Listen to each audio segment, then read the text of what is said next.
anigoo ahaa musharax Saciid Cabdisamed Curay noqdayna xildhibaan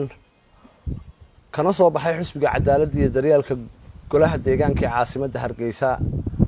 una tartamiyay jagada meeyarnimo kana tartamiyay xisbiga cadaaladda iyo daryeelka ee Ucud maanta oo Jimco ah waxaan halkan ku cadaynayaa in aan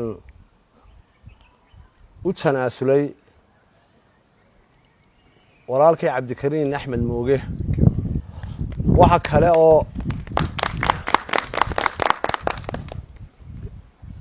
doonayaa inaan sheego dad fara badan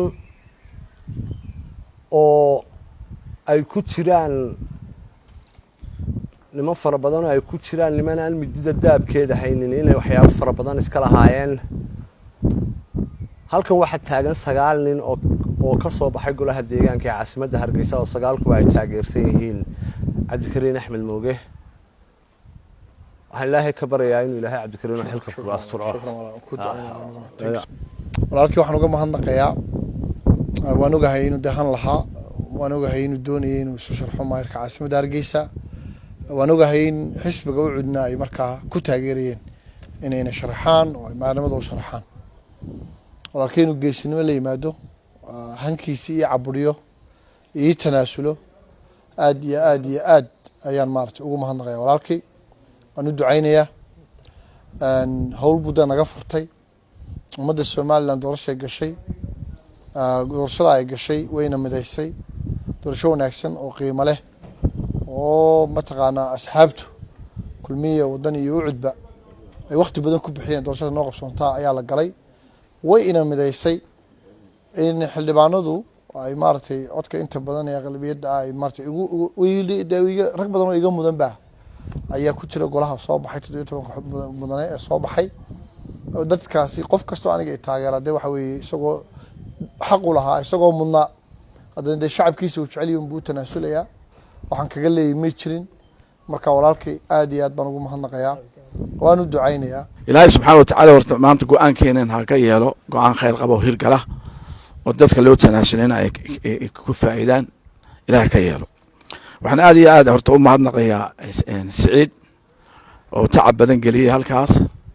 xisbigana in badan ku jiray wadooyinka istaagay sida Yurub codkaysiga yiri kursigan horta meeyarka sida madaxweynayaasha looma doorto ee xisbigu ka soo baxa madaxweynayaasha ayuun baa loo doortaa public loo doortaa asxaabta ayaa soo saarta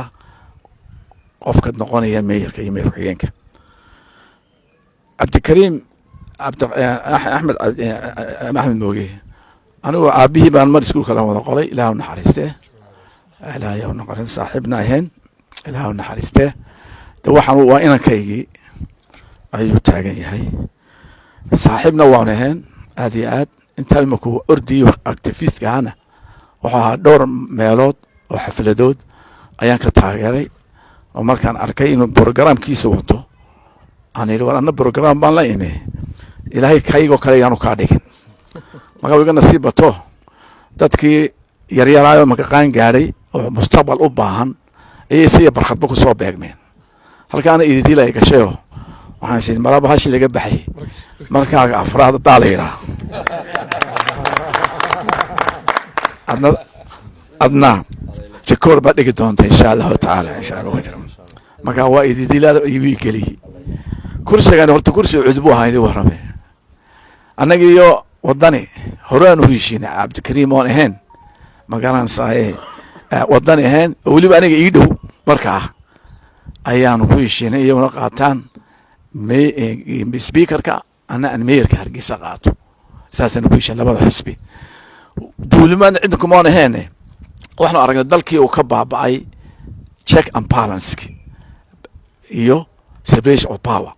oo gacan qura wax isku yimi si aan dadka u badbaadino si aan bariga u badbaadino anaga kulmiyaba 2005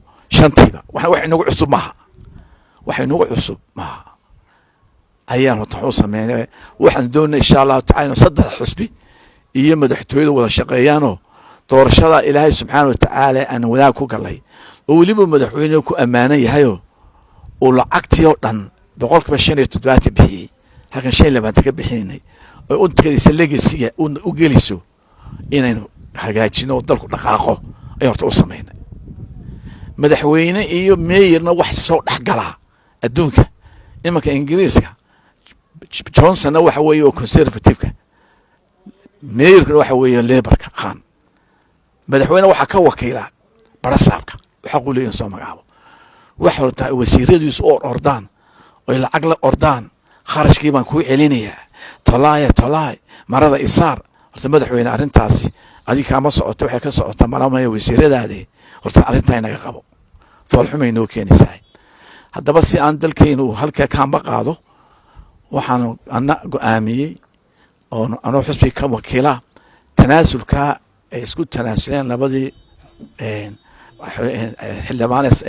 soo baxay laba xus ka soo baxay annaga waan ku ducaynayaa haddaan rahay insha Allah waxaan sheegaynaa madaxweynuhu awood uma lahayn inuu waanu mahadsan yahay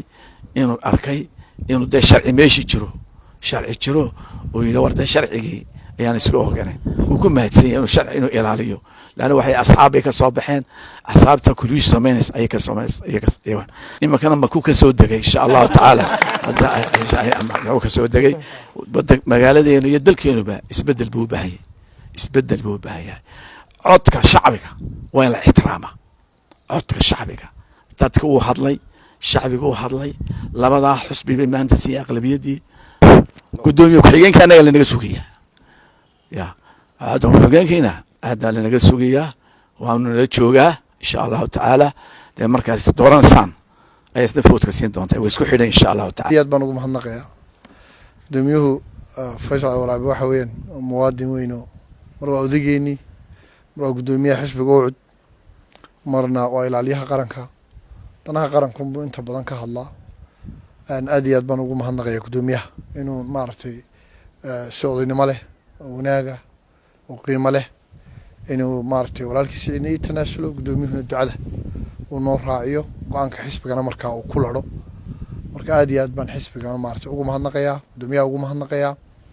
gudoomiyaha aad baan mahadsan tahay horanayna kaaga waan ku jeclaan kula shaqeyn jiray imakana ixtiraam saayida unba ku sii kordhayay abaal ilaahay idinkiina ilaahay wuxuu nagu maartay nagu guuleyn doonaa inaanu taariikh ka tagno idina taariikhdaas unba